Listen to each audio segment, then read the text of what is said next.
Welcome to The Big Rich Show. This podcast will focus on conversations with friends and acquaintances within the four-wheel drive industry.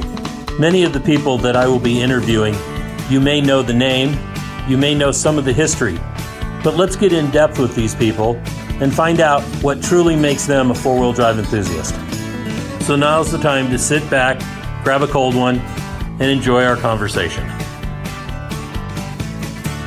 Whether you're crawling the red rocks of Moab or hauling your toys to the trail, Maxxis has the tires you can trust for performance and durability. 4 wheels or 2. Maxxis tires are the choice of champions because they know that whether for work or play, for fun or competition, Maxxis tires deliver. Choose Maxxis. Tread victoriously. Why should you read 4Low Magazine? Because 4Low Magazine is about your lifestyle, the four-wheel drive adventure lifestyle that we all enjoy. Rock crawling, trail riding, event coverage, vehicle builds, and do-it-yourself tech, all in a beautifully presented package. You won't find 4Low on the newsstand rack, so subscribe today and have it delivered to you. On today's Conversations with Big Rich, we have Tom Campbell. Tom is one of the OG rock crawlers at We Rock from the East Coast. He hails out of Ohio. We'll talk about that, but we'll also talk about his military career, his career as a veterinarian, and how he got started in off-road and what things were like for Tom. So, Tom, thank you very much for coming on board and being on Conversations and sharing your life history. Well, I'm glad to be here. I appreciate you putting me on. So we'll get into other things. Of course, your Racers for Christ and Rock Crawlers for Christ, and the activities that you have done. I know you did a lot of missionary work in Africa, so I think it's a really interesting life that you've led, and that's what we want to jump into. So let's get started. And where was it that you grew up, born and raised? Huber Heights, Ohio. Okay. It was the largest brick community in the United States. I'm not so sure it's still not the largest all brick home community in the United States. And is that in that Dayton area? Yes, sir. It was a suburb of Dayton. It's its own city now. It was back during the heyday of ranch style homes, and they all looked pretty much alike. So we had a lot of friends, and everybody's house was very close to the same house. So everybody was on equal footing, which was kind of nice. It wasn't a lot of power plays because of who you were or what you were. Everybody was pretty much equal. Okay. And what was that early life like? Was I would imagine in a community like that, it was probably a lot of friends, people your own age. Yeah, a lot of classmates. Started school in I actually went to a one-room schoolhouse. Wow. Till 3rd grade. The guy who built all the homes, Charles Huber, donated every 3 or 4 blocks. He had 2 houses that he built without any partitions, and those were the school rooms that was used for 1st and 2nd graders. So even though it was this big modern brick community, most of us all went to 1st and 2nd grade in a one-room school building that was our school that we could walk to because it was no more than 2 or 3 blocks from any person. That was a nice thing too. And I would imagine with a community like that, if he thought about having buildings for school like that, then I would imagine there was parks in the area as well. Not too many parks to start with. It was an all agricultural area. Okay. So there was lots of woods and a couple of big creeks and one river that went through the area. So not too many parks.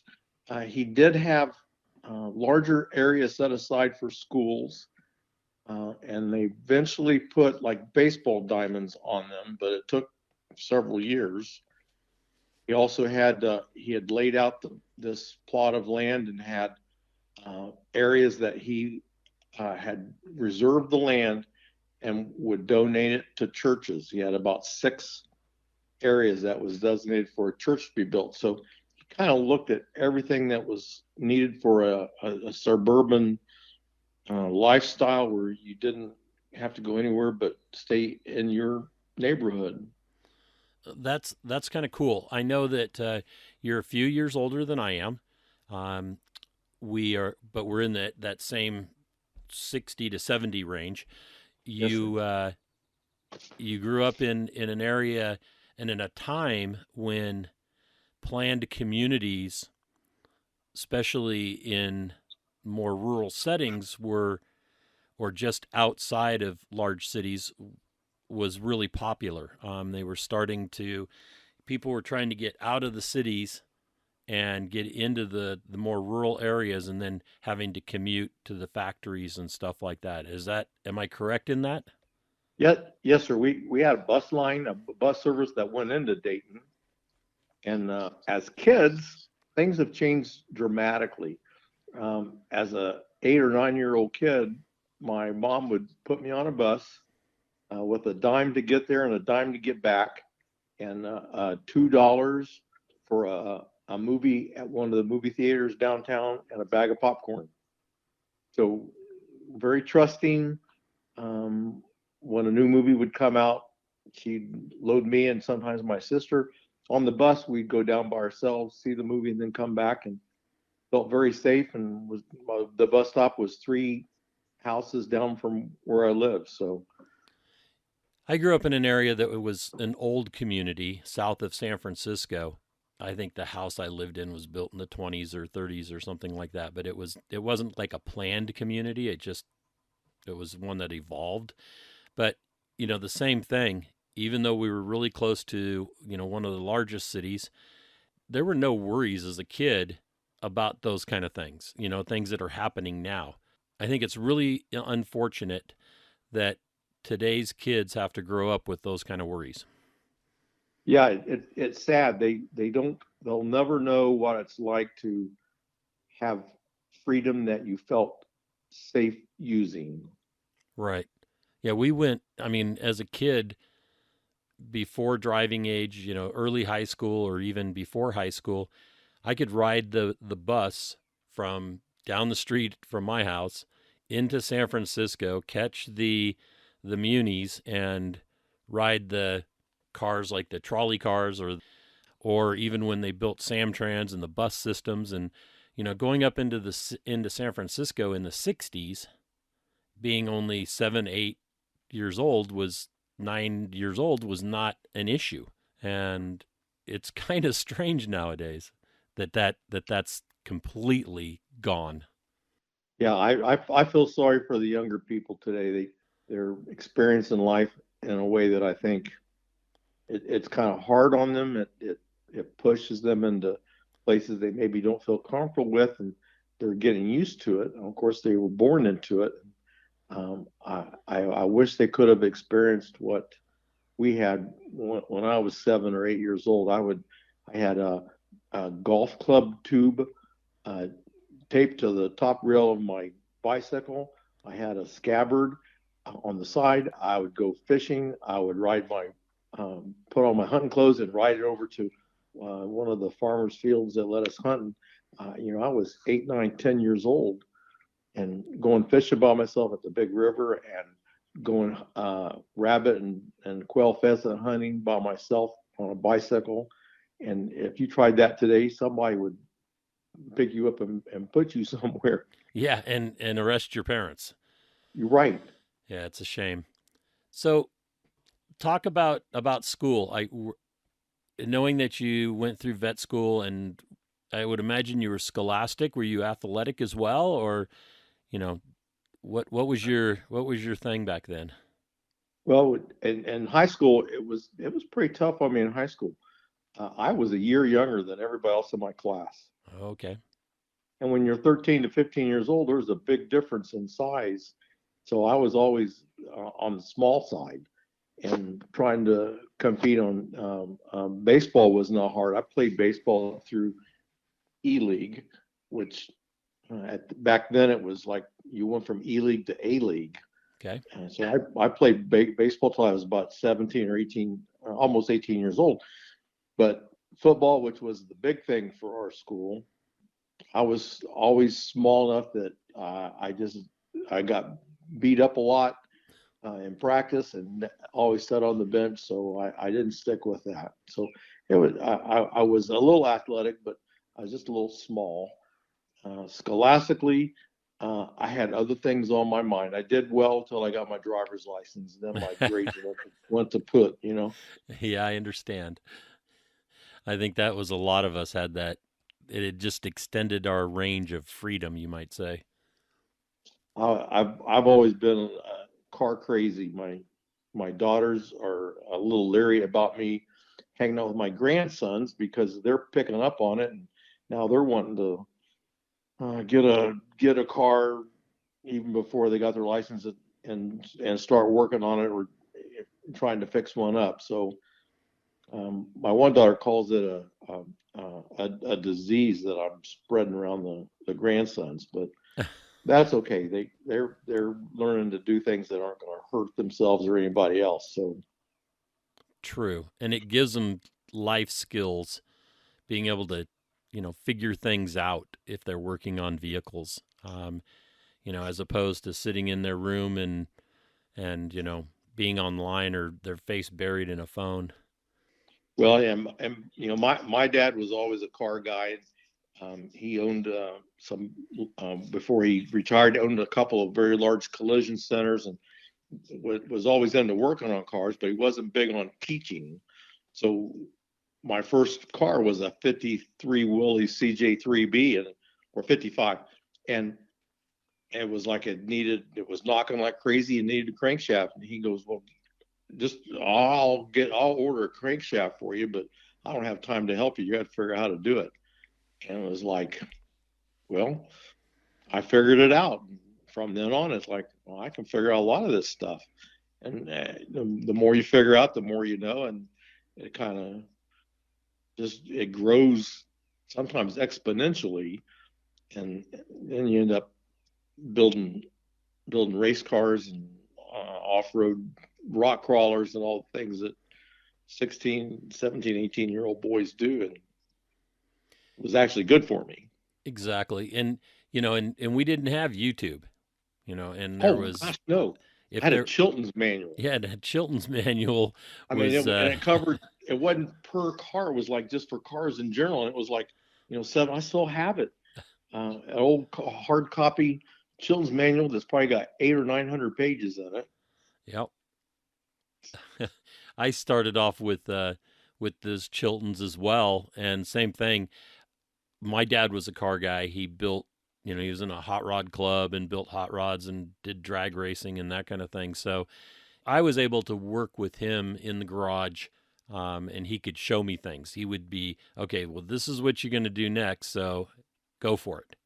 And it was more that way than just figure it out. Of course, there was other projects that I did that they didn't know about because they didn't approve of, like motorcycles and stuff like that I just had to figure out on my own.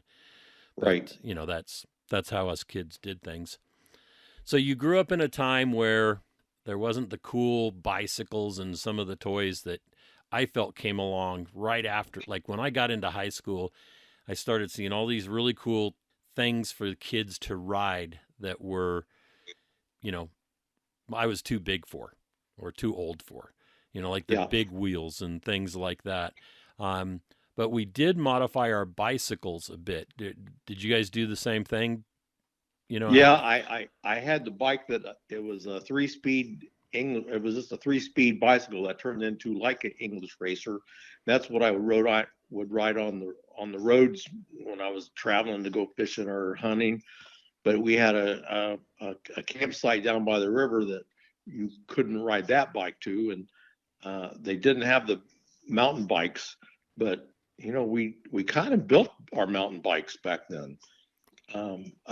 Bigger balloon tires instead of the little skinny tires, and extend the forks in the front so you'd have more ground clearance under your crank on your pedals. And it was like, well, it's kind of like what they turned into mountain bikes, but we were doing it, stripping them down, taking everything off of it that we didn't have to have, and riding those on the trails. And I wasn't the only one doing it. So there were several of us that had some really junky looking off-road bicycles. Right. So from school, what did you do? What did you do after high school? Is that when you went straight into the military, or did you do Yes. something else? Yeah, I really thought about going in the military. I had taken up scuba diving the last Oh, 2 years of high school, and I was that a class that they taught, or or was it something offered in one of the? no, it was done through the YMCA. Okay.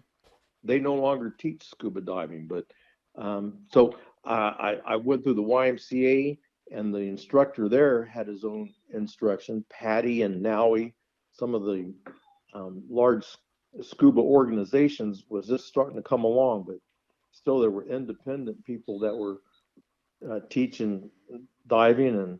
And Bill Kesson, he actually, if you look at references, he actually did half of the Navy dive tables for decompression. Wow. So he was well thought of, and everybody that saw his name signed off on a certificate or a completion card, they took notice. And I learned to ice dive from him.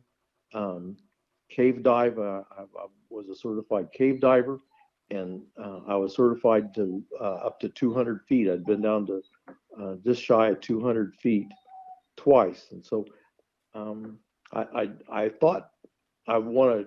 I always thought the SEAL team was really getting going back in the early 70s, and Vietnam was going on, and you would hear some things about the SEALs being dropped off on the river gunboats, and I thought, man, I would really like to do that. But then after my senior year, because I was a year younger, the lottery that selected who was going to get drafted that year came out, and I think it was December, and they posted it in the newspaper. There wasn't, the internet where you could look at the numbers, so it was in the Dayton Daily News. And went down and looked at my birth date, and my lottery number was 57, and it was like, so right away up to 60 was called by selective service to go get physical exams and prep for being drafted. So I did join the Navy, and my intent was to be a Navy SEAL. And I got drafted in June of '72, and they held back sending me to basic training in San Diego to match up with the next BUDS school training that was going on at Coronado Island. So I went active duty on September 6th of 1972, and went to boot camp in San Diego. Great. And from Ohio to San Diego, that must have been kind of a lifestyle change. Yeah, I mean, it was, I'd been on an airplane once before.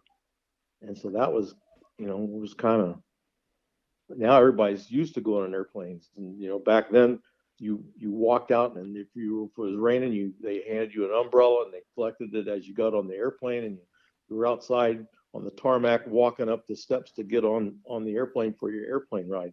And that was the second time I'd ever been on a plane. I always enjoy being a little scared. I guess it's the adrenaline that I'm kind of addicted to. So it was very exciting, and getting in San Diego and seeing what basic training was. So we had Steve Nance on, and he went same thing to San Diego, but when he was there, it was all foggy, and so for like the first 2 months, he didn't even know there was mountains there. What was it like that first day that you were in San Diego? Well, as we got off the bus, they told us we were now called worms. Worms. Yeah, so that was, okay, so that's the lowest life on the surface of the ground. So we were told that that's exactly what we were, the lowest life that was on the surface of the earth, and that don't do anything that might want someone to step on you. So, I mean, we were, they have to break you before they can build you. That's what I think is. And it was, we were on Worm Island, which was a small island off the Navy base, and very small, and had a bridge across it. and they posted guards every night to keep the worms on the island. Yeah, they told you all the stories of sharks, and they're going to get you. And we could see the Marine Corps boot camp, which was just across like a finger of water, but not very much. And so after a bit, we started realizing we were pretty lucky because we saw the Marines doing some of the things they had to do. And it's like, well, at least we're not having to do that. But So from boot camp and being a worm, I obviously, well, I guess maybe not obviously, were you able to get into or try to attempt to get into the SEAL program? yeah, yes, they do PT tests in basic training 1 month before you're released for basic training to determine if you could go to Bud school. Okay. So, which is basic underwater demolition school. The first thing you have to do, but before you go into SEAL or UDT, there was 2 separate groups at that time, and a lot of it was pool work, and they were going to take 7 people, and about 40 people showed up for the tryouts. They got down to the last, I don't know, maybe 20, and it was you had to tread water, and we'd all passed everything up to then. So they were going to take the last 7 people that could survive in the pool treading water would be the ones that would go. And we got down, and we every 2 hours you could get a 5-minute break to go to the bathroom and get a drink of water. So we did that, and it was actually we ended up treading water for just a little over 24 hours. Wow. It was, I don't know, it wasn't easy, but I'd been in the water so much that it kind of just felt like a natural thing. And I did get selected and did go to Bud's training. There were some issues though. On the bus ride from San Diego to Coronado Island, they were talking about how it was going to be different than basic training, and what we were expected to be able to do, and not being able to wear glasses was one of the requirements. So my glasses ended up slipping out the window of the bus. Because you didn't want to get caught wearing glasses. I didn't want to get caught wearing glasses because I thought I was in good shape going. My recruiter, of course, the most overpaid liars in the world, told me, "Oh yeah, no problem. Just go ahead and sign the dotted line there." So after Hell Week is actually almost 2 weeks long. After surviving that, I now hate the Pacific Ocean. I hate the sand that's in the Pacific Ocean. It's cold. You get as much sand on you from just being in the water as being on the beach. So when we got done with that, then the classroom work started. I was having difficulty seeing of course, there was a lot of chalkboard and slide presentations, and I was having a difficult time, and they noticed that and sent me over for an eye exam.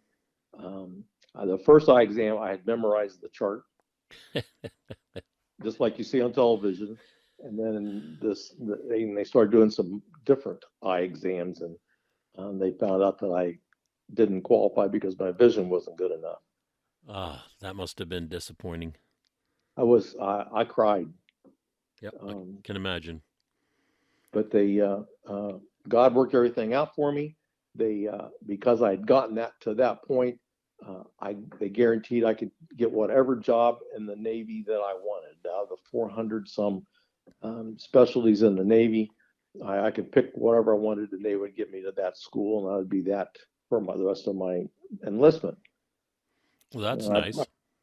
I looked through, and I was originally told by a personnelman that he was going to make sure I got put on a boat, chip and paint off the side, and would never see anything but that.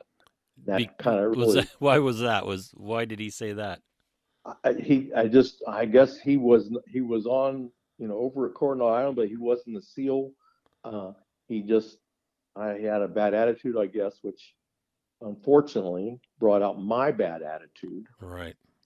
And the guarantee that they placed in my 201 file or my service record, he just ripped it out, tore it up, and threw it in the trash can. Wow. And at that point, I stood up, he stood up, I hit him in the face, and in 5 minutes, I was under arrest. So they finagled around, and I was able to get the job that I picked, and I looked through the book, the 400 and some specialties, and picked one called Trademan. Where you worked on flight simulators and submarine simulators, and I picked that one, and it was I got flight simulators, so it was all shore duty, and spent 4 years in Virginia Beach, Virginia. It was some of the most fun times I've ever had. So, he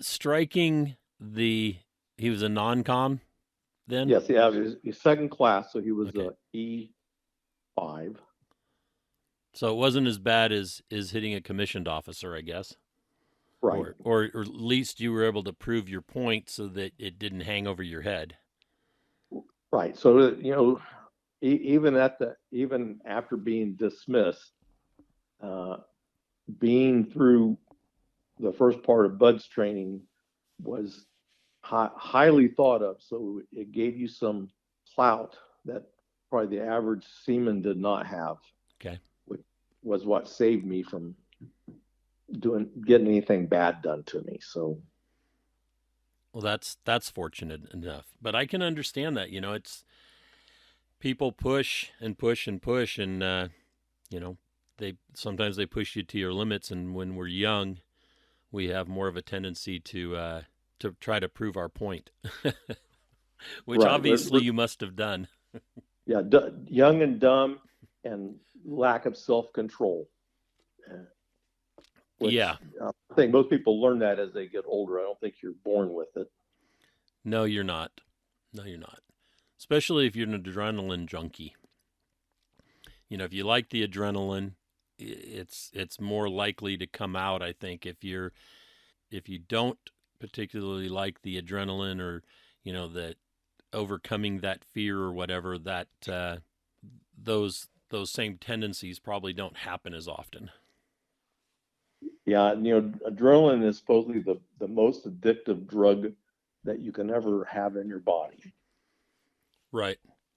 Well, that's what I've always said, is every time somebody posts something on social media or asks what it is, tell us what you do, but do it badly, or don't, come right out and say it. I always tell people I sell them back their adrenaline. Yes. I think you do. Yeah.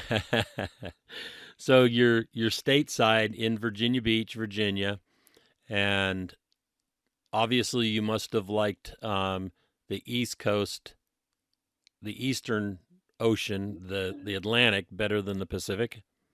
Yes, sir. Yeah, that when they came up with duty stations, it was like, I do not want any Westpac or the Pacific side. It's like I cannot stand that body of water. I've visited some of my wife's family members in Los Angeles and San Diego, and I don't even go to the beach and walk the beach. And it was all from that BUDS training, going through BUDS. Yeah, huh? I mean, it's like you can watch the television shows, and they're pretty accurate, but it's like it is misery for you slept 1 hour a day, 23 hours of misery. Wow. And the goal was what keeps you driving on, and that's probably all that adrenaline and all that pushing and hating the Pacific Ocean. When that guy tore my guarantee up, it was like that pushed me over the edge. So, they got me addicted to adrenaline. I've been addicted to adrenaline a long time, I guess, but it's like that was the most. It ended up being the second most adrenaline I've ever had. So it's okay. I enjoy it. That's since I'm not competing, I miss that part of being able to get a little excitement and adrenaline going. It's very hard to do sometimes to see it and not be able to touch it. You almost touch it. Right. So let's talk about Virginia Beach. Your duty time there. You said you were on simulators, flight simulators. Yes, sir. I was on a A6 intruder simulator, Oh, okay. and we operated and maintained it. So we had a lot of new pilots come through being assigned to the A6. And in order to, part of the training for us to be skilled on the A6 simulator, we had to go fly a real A6, one that's got dual controls both sides. And because usually the left side is for the pilot and the right side was for the bombardier navigator. So we had to go through the same 2-week flight school at Virginia Beach as the new pilots on A6 did. So that was another adrenaline thing going on. So we, after the first 3 or 4 days on all the paperwork, then we started actually going out to the aircraft. And so I got to do that. I got to do I have been very blessed. I've been able to do so many things that have been like dreams or goals of mine that I just, I've I almost don't have a bucket list anymore. I tell everybody I don't believe in a bucket list. I believe in a life list. Yeah. But I'm also the same guy that thinks, your glass is half full, not half empty. So, Yeah, I try to be the optimist. Sometimes it's really hard. yes, that's true. Yeah, it can be. So it was real exciting, and then it was real pleasurable. I ended up being on a night shift, and I'd get up every morning, sometimes with somebody, one of the other guys, and we'd drive over to the beach, and we would surf fish all day long, and then we would come back and get cleaned up and go to work. Nice. It was just like almost like being on vacation with a part-time job. And job security. Yeah, job security. My first 2.5 months of paychecks in the Navy, I finally broke even. I owed them money for my uniforms and my haircuts and all that stuff. They don't give it to you like they do the other branches. You have to pay for it. Wow. And it comes out of your paycheck. So it was like 2.5 months before I was at a break-even point, and then my checks were $169 every 2 weeks. Nowadays, that doesn't go very far. No, back then in Virginia Beach, it didn't go very far either. Yeah, I would imagine. Trying to, because high cost of living. I unfortunately got in with a group at the auto shop garage, or fortunate. I don't know whether it's fortunate or unfortunate. The auto shop garage, you could go over and for $5 a month, you could rent a bay with a huge toolbox, and had chain link around them, so you could lock your all your parts and your car up, so no one else could get to it. So it was. I think my grandsons know this. I don't really publicly talk to them too much about it. We had a street racing club, and so it was always the sailors versus the civilians, and we'd go out cruising the streets. And back then, you bet on your race, and we always seemed to be able to make more money than we spent keeping our junk together. So let's talk about the evolution of vehicles. That first one you said you had a Willis flat fender, but a 3B. Yep. What came after that, and when was it? Well, so I bought that when I was 14. Okay. And drove it all the back stuff around our house until I was 16. And replaced the crankshaft in it, and then sold it. The next car I had was I built a dune buggy, fiberglass dune buggy. Okay. And there was a mechanic that was selling dune buggy bodies. He was a mechanic at the Porsche dealership in downtown Dayton.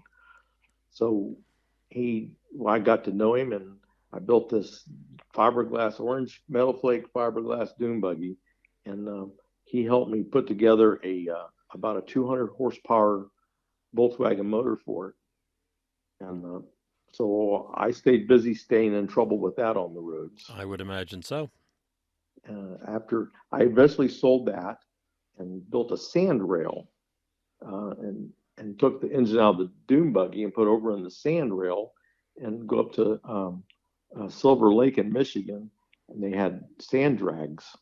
So I did that for one summer, and we'd sand drag once a month. They had a sand drag. We'd go up there, and I had the big paddles on it, and 200 horsepower, and your steering, cutting brakes.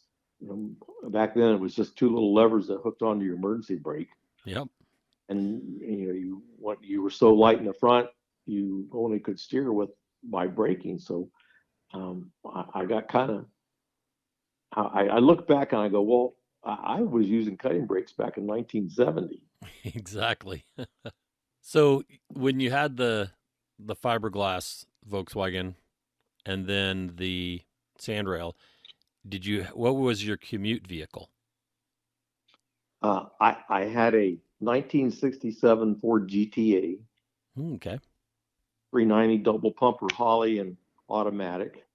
I kind of got in trouble with that a few times too, but it was faster.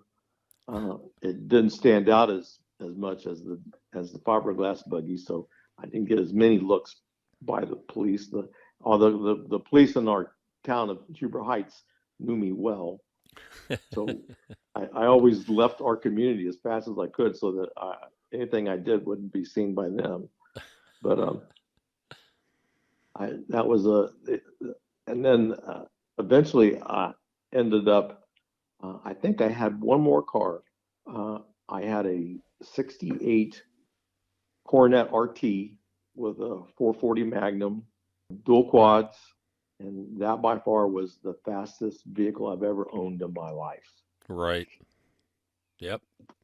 Those late '60s Mopar they were beasts. They were bad cars. The speedometer went to 150, and it would peg the speedometer. It wasn't staying on the road real well at 150. You needed a little more than one lane to keep it going straight. It's that adrenaline. Yeah, getting the drilling going. It's like, I've always kind of had that problem. And did it have seat belts? Yeah, but we never wore them. Right. That was. I think they had just started making them standard equipment just about that time or a little before. Because I remember my dad, when he would go buy a new car, he wouldn't take the seat belts out of the plastic bags because they were an option, and he would go and get that plastic waffle looking seat covers put on it, so when he got ready to trade it in or sell it, it would look brand new still. So but I didn't wear a seat belt. I don't think I wore a seat belt except for racing up in Michigan, gosh, until I got out of the Navy, to be honest with you. I still have a problem putting my seatbelt on. Yeah, I don't have any issues putting the seatbelt on anymore. No, not after. Well, we'll get to that here. We'll get to that. So then you had the Ford GT or the Dodge. You had the Ford, and then you had the Dodge. But you truly are at heart a Ford guy, is what I always thought. Yeah. And I'm a Ford guy. So my dad was a Ford guy. Okay, that makes sense. When you were in Virginia Beach, what vehicle were you driving then? I had a Pinto Runabout. There you go. That's a lady killer right there. Yeah, it's a ladies killer. Oh, wow. Pinto Runabout. Really? That's awesome. Yes. I bought it. It was I actually bought two at the local wrecking yard, and one was hitting the back, one was hitting the front, and that was back when it wasn't too legally hard to cut one in half and put it back together again without jumping through a million hoops. So Yeah. it is actually two cars, and I drove that. We got married, and we still drove it. So that was sticking with a Ford. It wasn't fast at all, but um, it was sportier than some of the other big sedans that was running around. Right. So you just mentioned married. Where did you meet your wife? I met her at a church youth group party one night, and I thought she was her sister.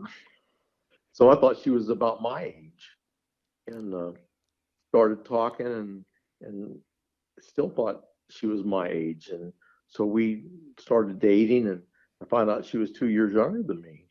Ah, Actually, almost 3 years younger than me. But so I fell in love with her, and then we dated until I got drafted, and then halfway through my 4-year enlistment, she turned 18, and we got married. okay. So she followed you through your military career then. Yep, she's followed me through all my military career.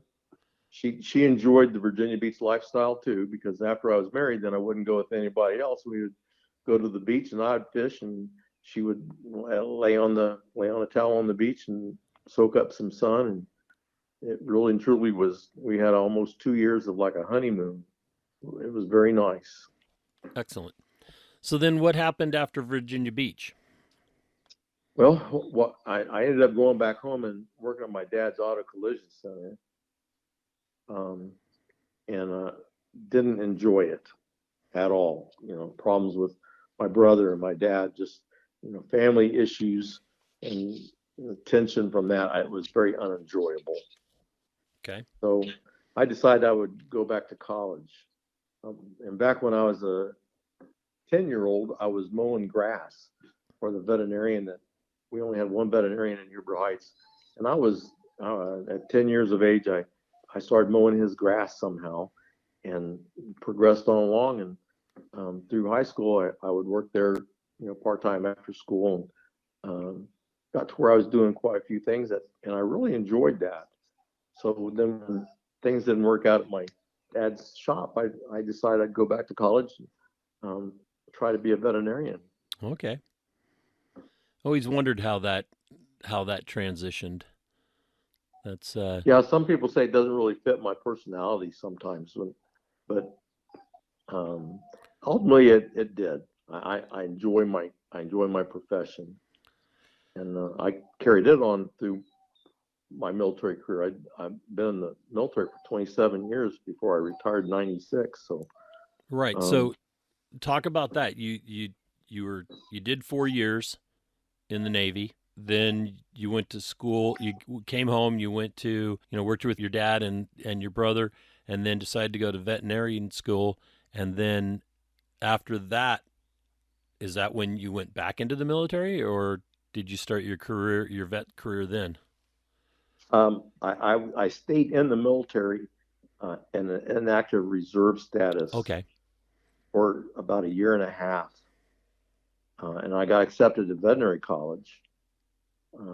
I got accepted after 2 years, which I don't think you can do that anymore. But I worked really hard the first 6 quarters, and got every one of the prerequisites done in order to apply for veterinary school. So I applied and I got in.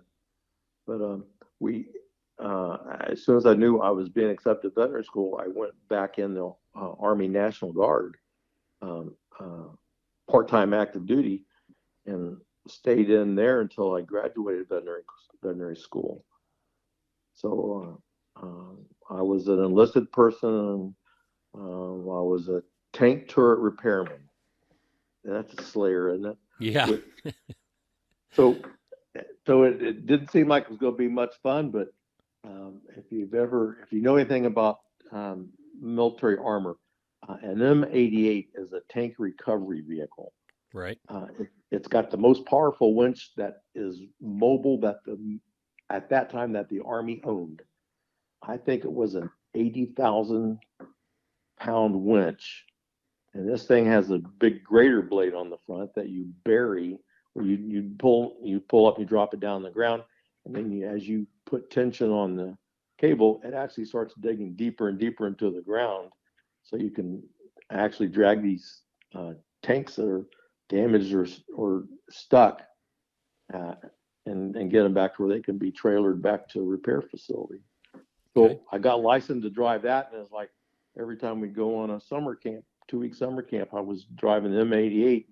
Yeah, well, like that was a tremendous. It was like not the ultimate off-road, but I got to see a lot of fun, interesting things recovering some of these other pieces of armor. How big were the cables on a winch that Oh my size? gosh, I think they were 1.5 inch cables. Wow. I mean, Were it you was ever around one when it snapped? no, it never snapped Okay, one. good. No, I mean, with it extended, it's all you can do to pick it up in the middle and move it any direction. Even just picking it up is almost more than one person can do. It's so heavy. Wow. So then, did you stay in the reserves the rest of your career, or did you go back to Yeah, full-time service? I stayed National Guard until I graduated, and then was commissioned into the Army Reserve, Okay.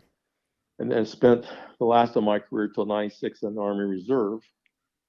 We I was also a microbiologist by then, so I was a veterinary microbiologist, which there was a group, 3 veterinary laboratories that would detect biological and chemical weapon use in domesticated animals and wildlife.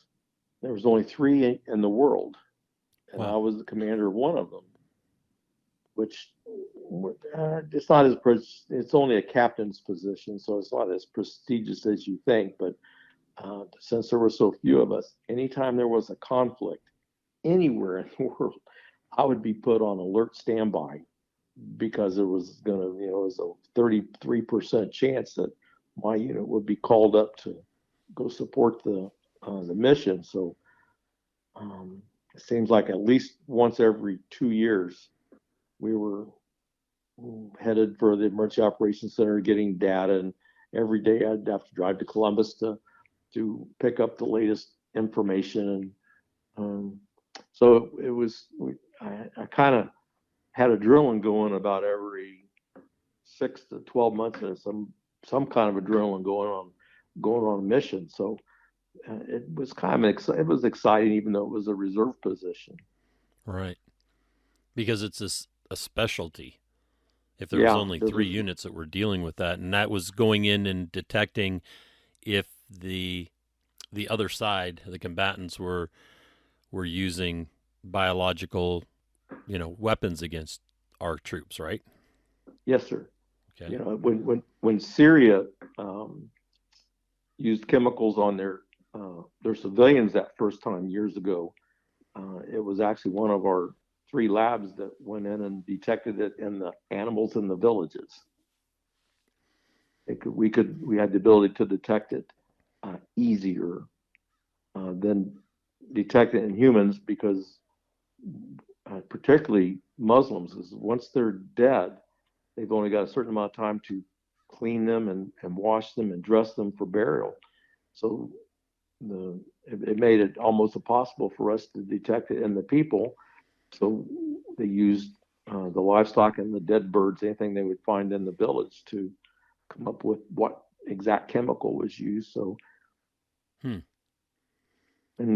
my unit got called up for Desert Storm. That was an exciting time too. Yeah, that was kind of a crazy time.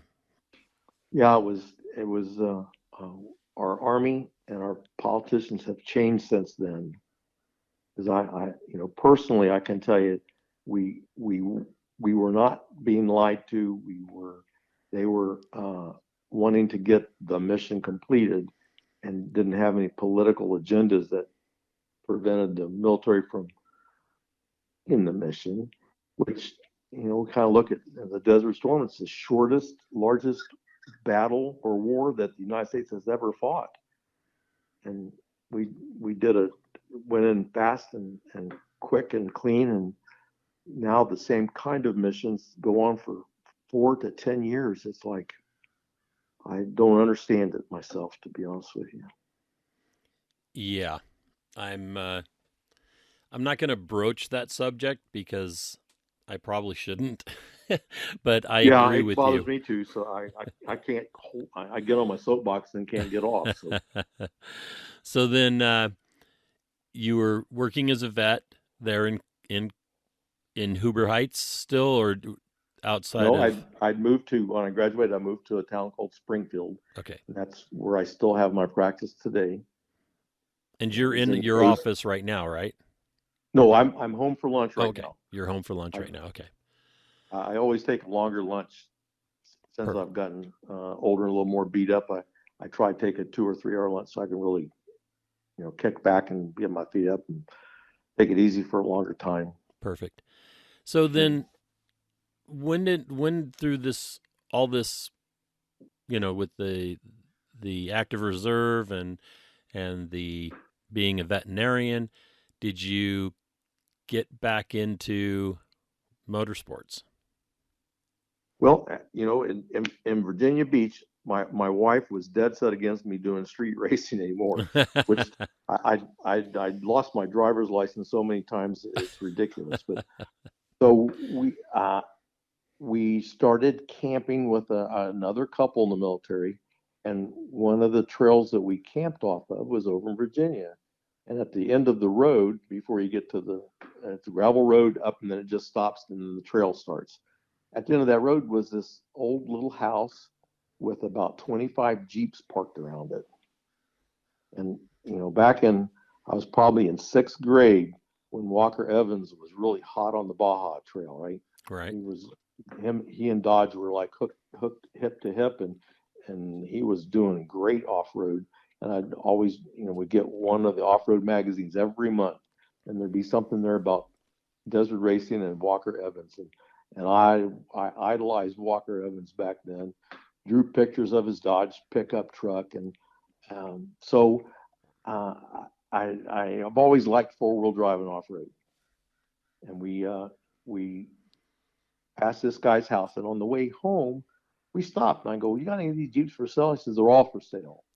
And looked, and there was a little blue flat fendered 46 with a homemade aluminum hardtop on it. And I worked a deal with him for $400 to buy it.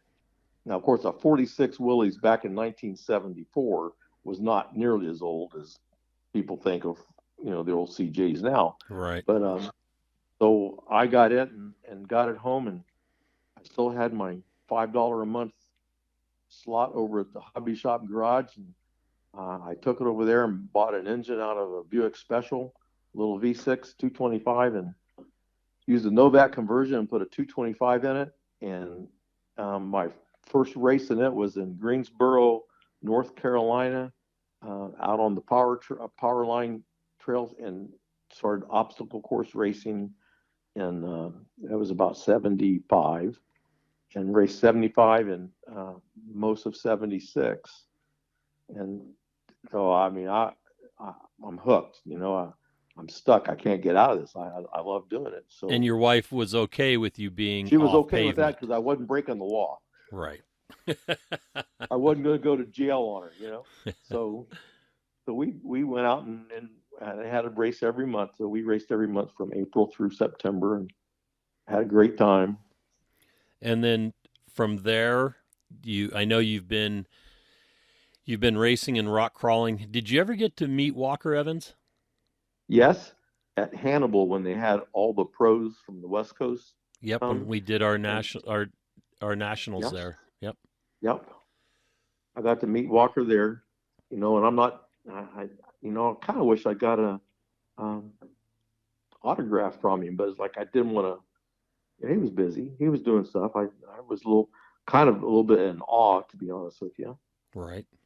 It's like I don't have Walker Evans' autograph, and maybe if I ever see him again, I'm gonna ask him for one, just for the heck of it. But I'm fortunate. I get to see him every year at the Offroad Hall of Fame dinner, and he's part of the Off-Road Hall of Fame, of course, as an inductee. And just before SEMA, they have the induction dinners and the big ceremony and everything. And he and Phyllis are always there, and it's really good to see him every year. I'll see what I can do for you this year. Okay. I'll see what I can do. So that's cool. I was very sad when he quit making air shocks. Right. I love Walker Evans air shocks. I don't know why, but probably because just the relationship I had with him through the magazines back when I was in 6th grade. So, but I like his air shocks. I'm sad that I can't purchase them anymore. So after you were racing down there in North Carolina, doing the Powerline racing in the Jeep with an old Oddfire V6 Buick, I love those motors. Is that the flat fender you still have?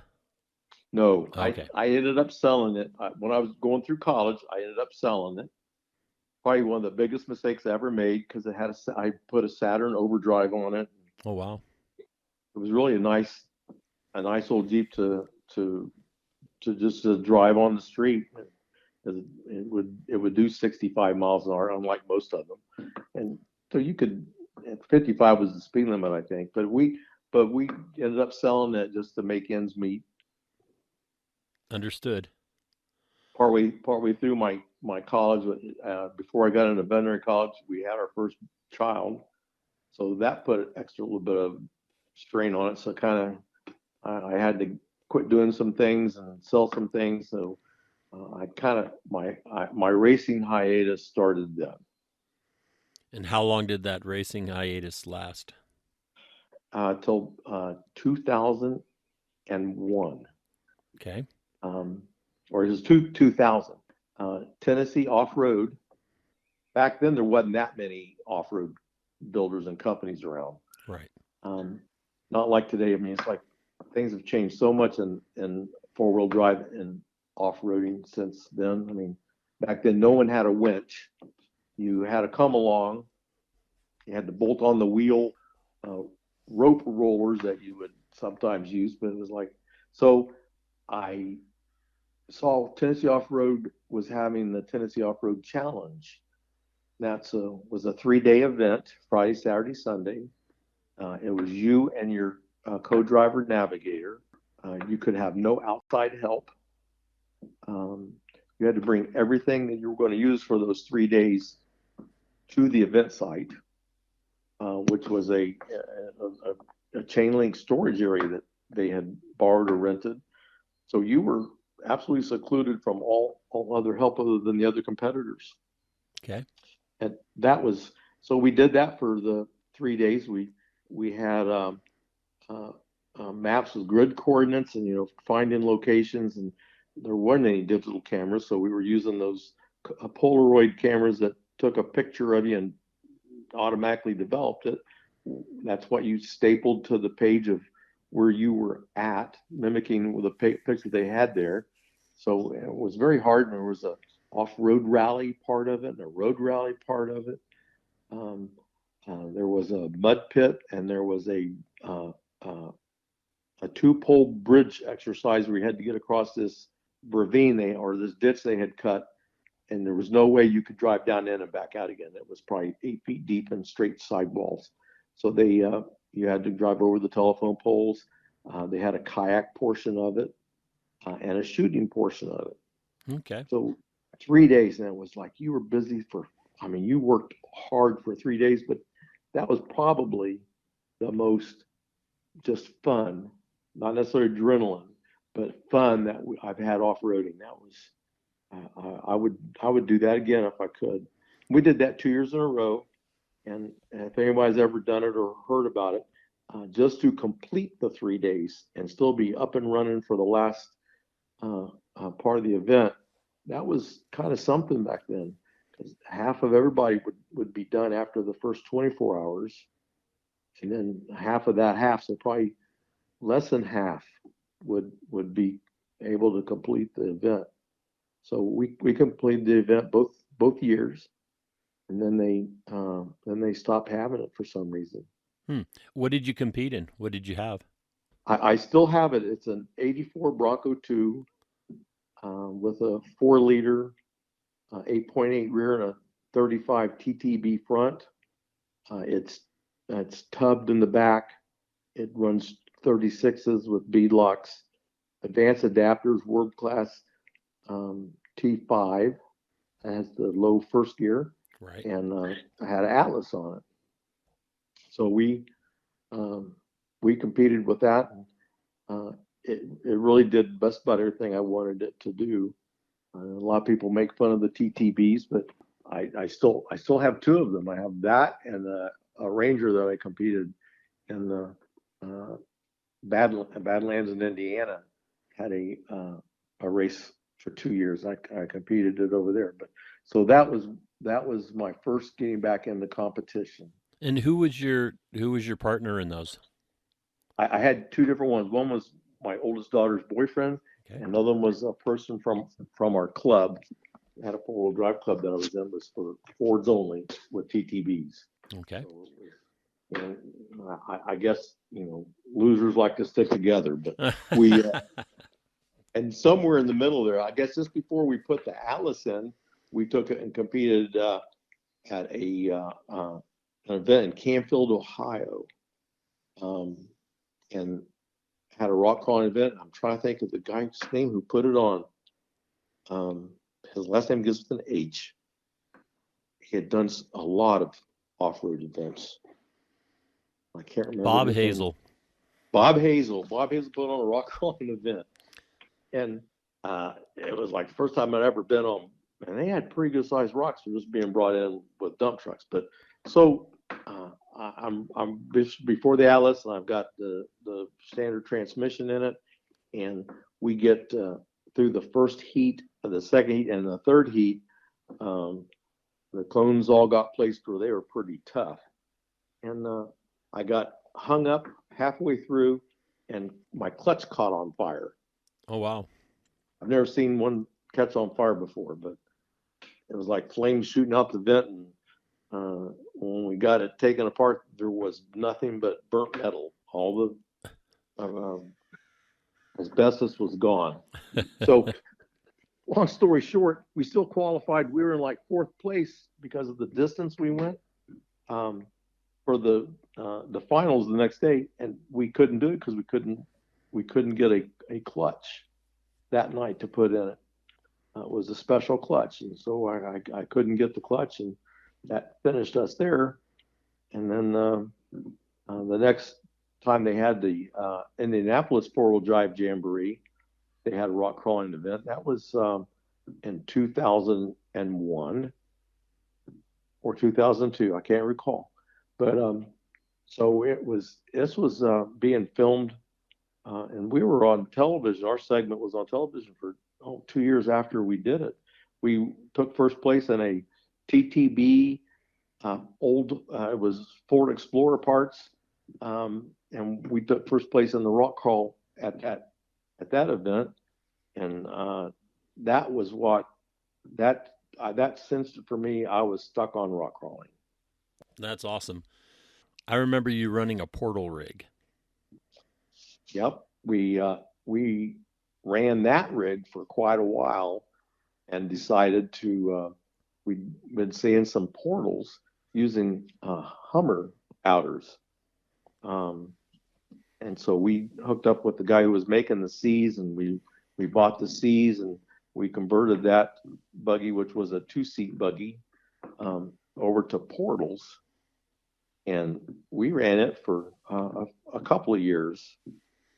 Did you have problems breaking those portal axles? Because I know a couple of guys on the West Coast were running them too. Ron Schneider had a buggy that he had built with portals, and it seemed like every time he'd stuff it in a rock or an undercut, before he could get it out of there, it would blow up. Did you have those problems? Yeah, our portals all stayed together. Okay. We had a huge problem with axles. Everybody that at that time who advertised they made special unbreakable axles, I contacted them, gave them all the dimensions, and I bet you I have at least 8 different manufacturers of broken axles in my shop today. I didn't label whose was whose. I wish I would have now, just for posterity's sake. But we suffered with that, and we could change. I always took 2 of each axle. The rears were identical, and the fronts were, of course, different. But I took 2 back axles and 2 each of the front axles with me each event, because I knew I was going to break at least one. Wow. And my son-in-law was my spotter at the time.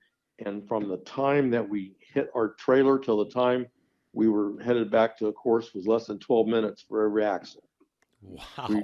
We'd gotten so good at changing these axles. It was like he knew what tools he needed to be using where, and I knew. And like we would get on, both working at the same time, and one axle out, another axle in, and back on course. It was. I'm not sure if that's a good thing or a bad thing that you got it down to that quick. I know that if it broke, that's a good thing to be able to do it in 12 minutes. But if you had that much experience to get it down to 12 minutes, that probably was a bad thing. Oh, I've got at least 30 axles in my shop. Wow. Some of them were broken at events. Some were broken trail riding or practicing. So we eventually a plug for RCV Performance. I talked to him, and he says, I can make an axle that won't break. And I said, well, okay, send me a total of 3 rears and 2 each of the fronts. He goes, I don't need 2. And I argued with him. I go, yeah, you do. I break them all the time. He goes, you won't break these. Well, that 2-seat buggy I sold about 6 years ago after 4 years of competition, still had the same axles in it. Wow. The buggy that I have now, I kind of lose track of time. I don't know how many years Major Rock, the single seat, front engine, big tall thing. Right. I know I had 3 or 4 years on it. And then my last buggy here, computer and engine problems. I've got a lot of starts, but no finishes. But I just took the axles out probably a little over 4 years ago to look at them, and they were still in good shapes. No twist or. So the RCV Performance they said they could do it, and they did it. And so that's the axles that we still have in our buggy now. Excellent. As you came up in buggies and you went, from the 2-seater to the single seat, and I remember those engine management problems you were having. And then once you found out what it was, it seemed so simple, but it wasn't at the time. You're not able to compete now. And I find that a real shame and wish that you could. Well, as you get older, you always think you can do more things than you can really do. Right. But honestly, the last 12 months, I've improved so much that I'm really struggling with. I think I'm going to come back in some fashion or another by next spring. Okay. That's my goal. Does your wife know this? Yes, and she keeps saying, no, I'm not. And I keep saying, yes, I go, and just walking around on the courses, you're more apt to get really hurt than in the buggy. I mean, the buggy's a great, I've been in some big hits with this buggy, and I feel very comfortable and safe in it. The worst I've ever been hurt is I broke a finger at the Nationals the last time I competed. Okay. We rolled over, and somehow I got my finger twisted behind the steering wheel and broke a finger. So it's like, well, I can tolerate a broken finger. And you got to tell her, hey, it's legal. Yes, I'm not going to get arrested. Yep. And she's probably still going to argue with you, though. Yeah, but I think she's kind of seeing. Of course, I've lost a tremendous amount of weight since January 1st, and I feel great. And she sees that I feel really well and doing so many more things than I used to be able to do. Over the last 4 years or so, it's been kind of hit or miss what I could do and what I couldn't do, but I'm really able to do a lot of things. So my goal is to next spring to be back in it in one fashion or another. Okay, that's awesome. Let's shoot for something like Sportsman C or Mod Stock or something like that. Yeah, that's what we're fighting with what we're going to do. My one grandson wants to be part of it, and I just told him flat, says I know I can probably drive the vehicles, but I cannot spot. I'll end up falling off a rock and being care flight at home. So I don't want to do that. Right. So we're fighting with. We got this 46 Willys that we've got another Willys, and we'd started preparing it for Mod Stock, and we're about halfway there. And I really now we're trying to decide whether Sportsman's the way to go or Mod Stock and suspension. So I this past weekend at your event, I watched quite a bit of the Sportsman C's to see what they had and what their obstacles actually look like. And sitting on the ground, it always looks easier than when you're on the rocks. Yeah, that's true. And although it was, that's a pretty good place for a C-class buggy because it's good or a Jeep. It's challenging. Yes. So I looked at that and thought, well, but not death defying. Right. And like most people that don't do it yet, they think, all I got to do is build this vehicle and then go compete. Well, the maintenance on the more the higher class vehicles, I have found to be, it's pretty time consuming. I think more so than the C class or a Mod Stock. So I agree. I think I could physically and time wise do that easier than being back in the unlimited. Although I sure like the unlimited lines and competing with the other unlimited guys. But we'll see what I can do. Excellent. And do you mind touching a little bit on why you haven't been able to do and talk about the wreck? Yeah, okay. I don't mind. All right. February 15th of 2017, we were going through a green light at a stoplight, and a full-size Lexus SUV hits us in the side at a little over 55 miles an hour. It hit my side. I was the passenger, and spun us, and then we hit a house. So my wife was care flighted. She had a broken leg and some brain bleeds. I was conscious through the whole thing. I was able to talk to them from the beginning. My side of the car was over 12 inches narrower than it was to start with. I was stuck between the door and the center console. Every time I would try to move, I would hear a lot of bone cracking. As a veterinarian, I knew I was pretty hurt. Shortness of breath and just a little shocky. My legs were bent sideways between the front cowl and the center of the car. So I was cut out of the car. It took them 25 minutes to cut the side of the car out. I've got pictures of it, and people that EMTs and they look at it and go, "You're lucky you're here," and I am lucky. God kept me alive for a reason.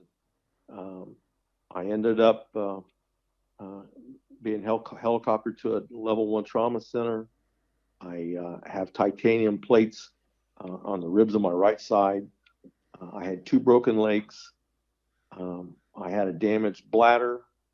My right arm was semi-paralyzed for 8 days. I was confined to a wheelchair for 8 months, and then to a walker. I was out of work for 10 months. We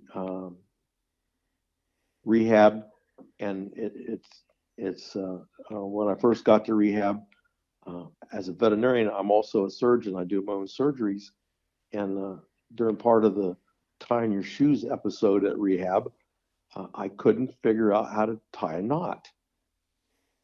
It was like I could do the first throw of an overhand knot, and then to finish the knot off, I could not mentally come up with a way to finish the knot off. And of all the injuries that I've had associated with that, that was probably the scariest point, is when I realized I couldn't figure out how to tie a knot. And I thought, well, kind of like, I think my career might be over. But with lots of rehab and special games that they designed for me to play, and lots of help from family. I had people stay with me 24/7 in the hospital. I was revived twice and had chest tubes placed in twice. And so at this point, I can tell you, I feel better than just before the accident. Wow. That is good to hear. That, you know, you've made that recovery, and then with your weight loss, and your physical activities, that you feel in better shape than what you did. That's good to hear. Yeah, I'm so thankful, and I pray every day, thanking God that he let me get to this point. You know, living and dying for a Christian, living and dying doesn't mean as much as other things. Being permanently disabled is much worse than dying, and so God's allowed me to get back to where I can do things. I don't climb trees anymore to take the tops out of them. I don't get on the roof to clean the gutters out anymore. But I'm pretty much doing almost everything else that I used to do, and feel pretty comfortable doing it. Well, good. So let's talk about the Racers for Christ program. Yeah, so back when we were competing at Jellicoe, Tennessee, it was like every other month. And I would go, my son-in-law would go with me, so neither one of us went to church that Sunday because we were there. And I'd heard about Racers for Christ, and I thought, wouldn't it be great if we could get them to send a chaplain to have a Sunday service for us every Sunday, or that we every Sunday of the event, so that people who go to church wouldn't have to miss church. They'd be able to just do it like the cowboy churches do at the rodeos, where you go and you got church right there. I thought, well, that'd be great. I'm going to contact them. So I contacted them, and they said, we'll get our regional chaplain, get back with you. Well, he wants to set up an appointment at my house with me. So I set it up. I thought he was going to talk about the schedule, and what could they, what time they could send a chaplain you were being over. drafted. Yeah, and then all of a sudden he gets there and says, well, we got the perfect guy for the job. After we talked for a while, he goes, well, who is that? He goes, would you consider being a chaplain for the RFC? And I said, I don't know. I sure wasn't prepared to hear that. I thought we were setting up a schedule for you guys to send somebody. Well, he said, well, we're trying to, and we'd like to send you if you'd be willing to go through all the questionnaires and be interviewed by some other of the chaplains. And so I said, well, give me a month. I want to talk to my wife. I want to pray about this and see what God has planned out for me. And he said, well, this may get to the point where you couldn't compete anymore. I said, well, if God put it in a situation where my duties as an RFC chaplain would prevent me from being a competitor, I would more than willing sacrifice and not do that. Well, so I guess everybody kind of liked me, so they allowed me to sign on as a chaplain and go through all the study guides. And so I ended up being a chaplain for RFC, and even up until the very end, I was still able to be a chaplain and compete. And I still think God wants me to be there as a chaplain. Now, maybe a competitor too, but chaplain number one, then competitor. I love everybody that's associated with our rock crawling group, even the ones I don't know. It's just I know how we're kindred spirits. So I want to be there for them and be able to minister or service them if they need something. I want to be there ready for them. So that has been a blessing through the whole thing too, to know that I've got people that I love and I think they love me back, and that I'm wanting God to watch out for them, and I'm pretty sure they want God to watch out for me. So I'm still enjoying being a chaplain, and any times that I've had to miss, it's been an empty time for me. I missed that. So I get back as often as I can, barring major mechanical difficulties. Yeah, we had some difficulties earlier this year, didn't we? Yeah. So I'm still a chaplain. I'm making every event that I can make. And of course, if I was a retired person, I'd probably just get in my motorhome and just be everywhere that it's going on, just to be there, and just for the in cases, and so that we can at least pray with everybody once each day during our invocation. I just really enjoy that and feel like that's what I'm really supposed to be. Excellent. So let's talk about your missions to Africa. Yeah, during my military career, I've been to some third world countries, and working as a Army veterinarian. And so I've been a lot of places. And so my daughter and son-in-law, he decided to become a missionary to Africa, to a women's and children's hospital they had set up in Kuchala, Mali, Africa. That's the same country where Timbuktu is. I didn't know that until they decided to go there. I was looking at the map, like, well, Timbuktu is in Mali, Africa. So it's kind of, you always thought it was a made-up place, but it's not. So they left, and just as soon as they got there, she got pregnant. It was going to be their fourth child, and she had her baby in the last of March that year, and we flew in the 1st of April to see the new baby. She was 2 weeks old, and this is the sixth poorest country in the world. They don't have much, so I was really looking forward to it, and had talked to some people who through a Christian missionary venture, about what there was a group that would go there once a year to do some vaccinations for the livestock. So I hooked up with them and found out what they had, and how they did it. So I got a hold of a drug company that donated 90,000 doses. Wow. It was doses that was set to expire within a year. So it was worth something to them. But anyway, so I had 8 of the largest duffel bags, civilian duffel bags you can buy, packed with all this. It was actually injectable wormers.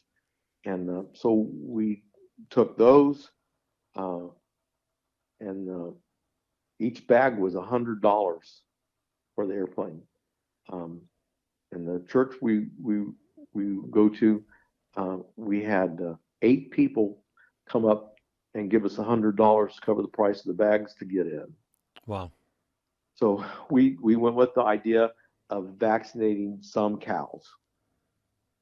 Well, when we get there, we find that some of the doctors are interested in going out, getting out of the hospital there and going out into one of the villages. We went to 3 different villages, and a couple of the nurses. So we caravanned out with all this vaccine or deworming, injectable dewormers, and it had been publicized that we were going to be at this one corral, which is a big concrete corral, no wood over there because of termites. And you look out over, this is sub-Saharan, and you look out over the horizon, and it's desert and scrub, and you could see it looked like movement. Or you couldn't tell it was anything there, but we saw that, and by the hundreds, these shepherd boys were bringing in goats and sheep, a few donkeys, and cows. They're a mixed breed cow with huge horns, almost like a longhorn, but not quite as long. And the first day, we ultimately can't remember how we did each day, but in 3 days we did over 30,000 injections. Wow. I had brought these, looks like a pistol, but you load it up with your drug and use the same needle from animal to animal, and you inject, pull the trigger, inject, pull the trigger. And we had 5 guns, and the corrals, and the shepherd boys were, the shepherds were moving them from the corral into the chute. We have a really long chute that held about 6. So there was like 2 or 3 on one side and 2 or 3 on the other side doing injections. And as they came down, we had one of my grandsons who was there, had a big like a crayon, and he would mark each one that got a shot, so we wouldn't double shoot them. And when it was all said and done, we'd done almost 32,000 injections. One of the chiefs, the chiefs own the village. They own all the land that people come into that village and put their houses on. And we had one chief at one village and one chief at another village give land to the Baptist church that has a like a seminary there, the Bible college. And so we had 2, and they got lots of pastors that's been through the Bible college, but no place for them to go. So during that 3 days of being out in the villages, we were able to get 2 church locations given to us by the chiefs. Wow. So that was pretty, that amazed me. It's like, wow, they're Muslim. I don't speak Bambara. I don't speak French. That's the 2 languages they use there. I was using interpreters. We saw kids who had never seen a white person before, ever, come up, and some were afraid and would cry and run away. Some would touch my skin and rub it. It was, and all these shepherds coming in off this waste. I mean, it's a wasteland. These skinny cows, sheep, and goats are just bags of bones walking around eating scrub. These the ones with the cows were no more than 12 years old, and the ones with sheep and goats were no more than 8 years old. So you hear about shepherds and you read the Bible about the shepherds came. The odds are these shepherds they were talking about were little boys. They're coming in. They don't have water with them. They got a stick to drive their livestock around. They're barefoot. They do not let their legs or their upper bodies show at all. They always wear a shirt and always wear long pants. Barefoot, long pants, and a shirt on, coming out of the wasteland with nothing except a stick. It was just amazing to see how much the people put into staying alive there. It was just amazing. That's incredible. It I must have have. people ask me, says, "Well, did you see any giraffes and elephants?" And I go, "No, man, they ate those Right. years ago. There's nothing there." It's like it was very. I was very glad to get to go to see how they live and how they get by. It's amazing how they get by.